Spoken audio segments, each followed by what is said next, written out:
हमारा देश गांव का राज्य है और यहाँ पे 70% से ज़्यादा आबादी गांव में निवास करती है। और इन गांव के संबंध में एक प्रसिद्ध वाक्य बहुत प्रचलित है, जिसके तहत कहा जाता है ना लोकसभा ना विधानसभा, सबसे बड़ा ग्राम सभा।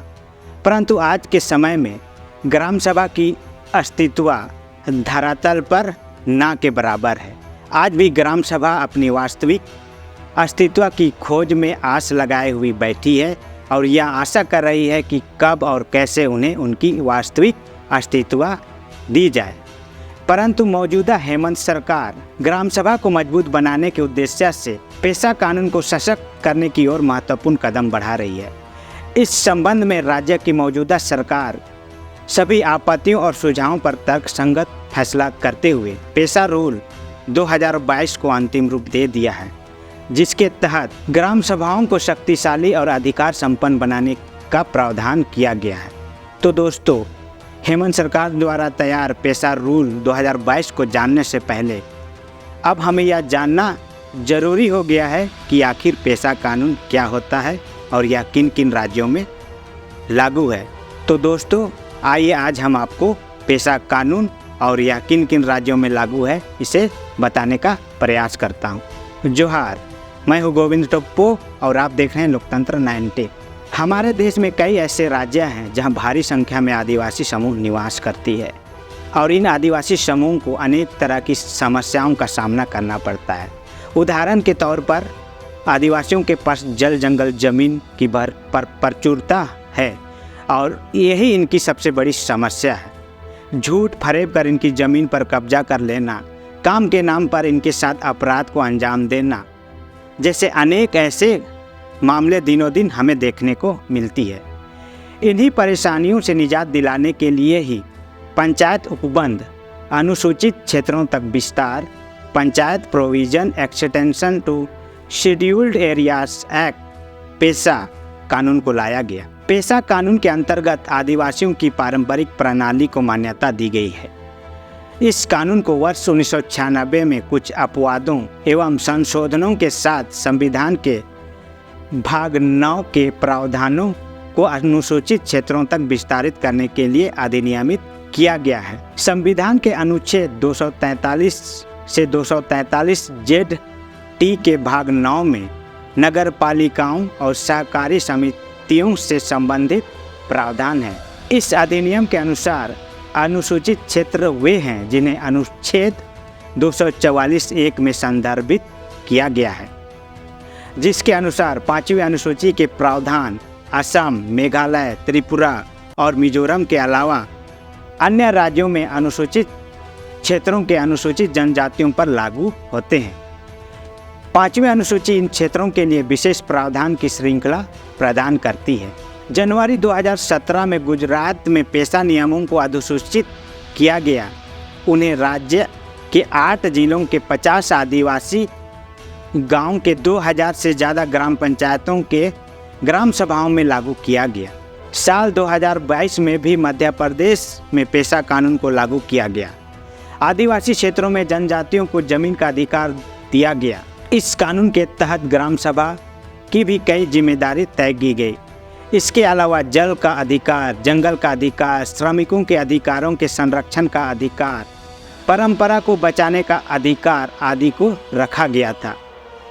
आपको बता दें कि 2 राज्यों के साथ देश के 10 राज्यों गुजरात, मध्य प्रदेश, आंध्र प्रदेश, छत्तीसगढ़, हिमाचल प्रदेश, झारखंड, उड़ीसा, महाराष्ट्र, राजस्थान, तेलंगाना ने 5वीं अनुसूची के क्षेत्रों को अधिसूचित किया है, जो इन राज्यों के प्रत्येक जिलों को आंशिक या पूरी तरह से कवर करती है।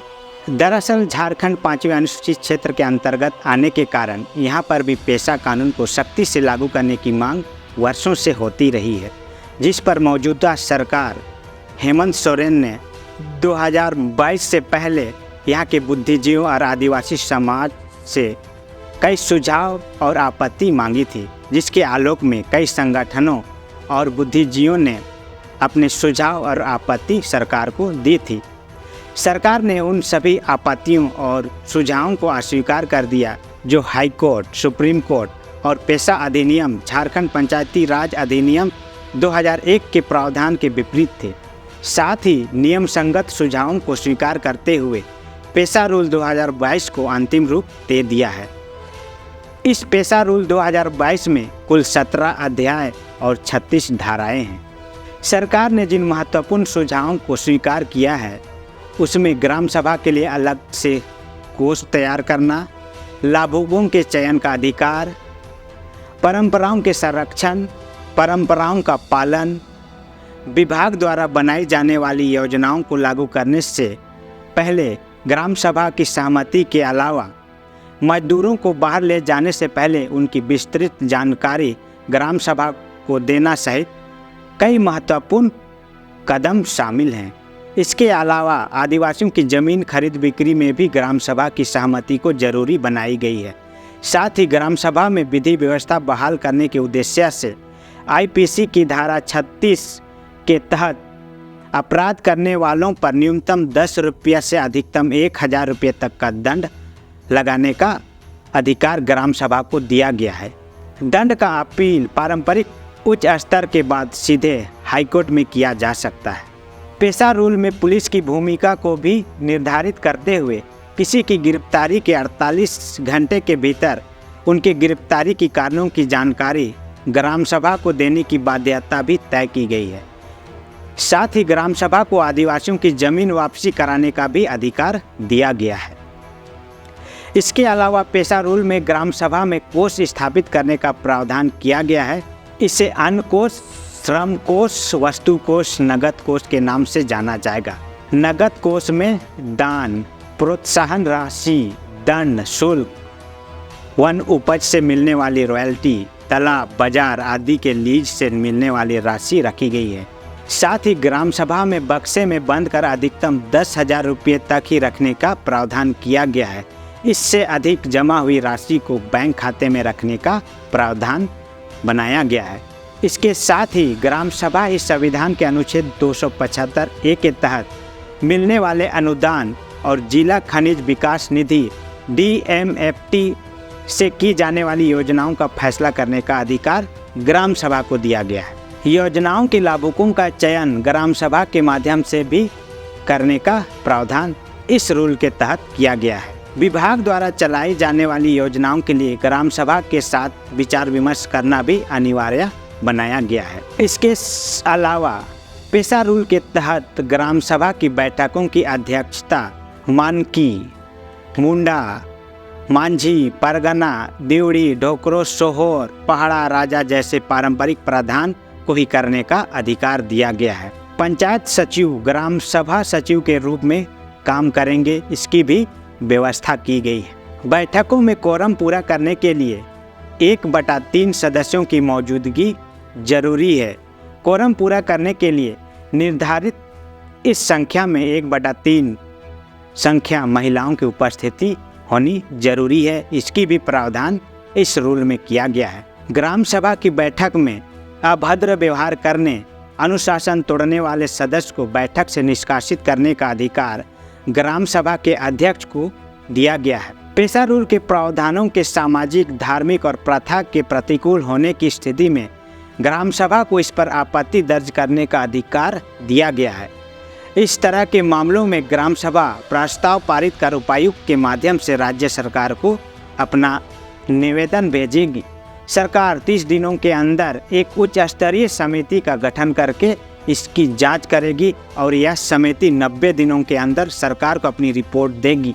रिपोर्ट के आधार पर सरकार फैसला करेगी और ग्राम सभा को सूचित किया जाएगा। इसके अलावा ग्राम सभा अपनी पारंपरिक सीमा के अंदर प्राकृतिक स्रोतों का प्रबंधन करने का भी अधिकार पेशा रूल 2022 में दिया गया है। ग्राम सभा को वन उपज पर अधिकार दिया गया है। साथ ही वन उपज की सूची में पादप मूल के सभी गैर इमारती वनोत्पाद को शामिल किया गया है। वन उपज की सूची में बांस, झाड़ झंखर, ठूठ, बेत, तुषार, कोका, शहद, मोम, ला, चार, महुआ, हर्रा, बहेरा, करंज, सरई, आंवला, रुगड़ा, तेंदू, केंदुपत्ता के अलावा औषधीय पौधों और जड़ी बूटी को शामिल किया गया है। ग्राम सभा को लघु खनिजों का अधिकार भी दिया गया है। ग्राम सभाएं सामुदायिक संसाधनों का नियंत्रण समुदाय के पारंपरिक पद्धति और प्रथाओं से करेगी। हालांकि इस दौरान विल्किंसन रूल, छोटा नागपुर काश्तकारी अधिनियम, संथाल परगना काश्तकारी अधिनियम सहित अन्य कानूनों पर भी ध्यान रखा गया है। पेशा रूल में ग्राम सभा को जमीन पर भी अधिकार दिया गया है। इसके तहत जमीन अधिग्रहण और पुनर्वास के मामले में ग्राम सभा की सहमति की बाध्यता तय की गई है। ग्राम सभा को आदिवासियों की जमीन वापसी करने का भी अधिकार दिया गया है। अगर कोई ग्राम सभा अपने क्षेत्राधिकार में आदिवासियों की जमीन को गलत ढंग से लेने या उसकी नासमझी का फायदा उठाने का प्रयास करता है तो वह जमीन उसके असली मालिक को वापस करा दी जाएगी। जमीन के असली मालिक के जीवित नहीं होने की स्थिति में उसके वारिसों को जमीन वापस की जाएगी। जमीन की वापसी के मामले में किसी तरह की परेशानी होने पर ग्राम सभा ऐसे मामलों को उपायुक्त को देने का अधिकार देगी। पेशा रूल में ग्राम सभा की अनुमति के बिना अनुसूचित जनजातियों की किसी भी तरह की जमीन के हस्तांतरण पर पाबंदी लगाई गई है। साथ ही आदिवासियों के जमीन के हस्तांतरण से पहले उपायुक्त द्वारा ग्राम सभा से अनुशंसा लेने की भी बाध्यता तय की गई है। तो दोस्तों, ये रही पेशा रूल 2022 की कुछ मूलभूत बातें जिसे मैंने आपके सामने प्रस्तुत करने का प्रयास किया। साथ ही पेशा कानून क्या है और इस कानून को किन किन राज्यों में लागू किया गया है और इस कानून के लागू होने से क्या फ़ायदा है, इसे भी आपके सामने रखने का प्रयास किया है। बाकी आज के लिए इतना ही। फिर मिलते हैं कोई नए आदिवासी झारखंडी मुद्दों के साथ। तब तक के लिए जोहार, नमस्कार, आभार।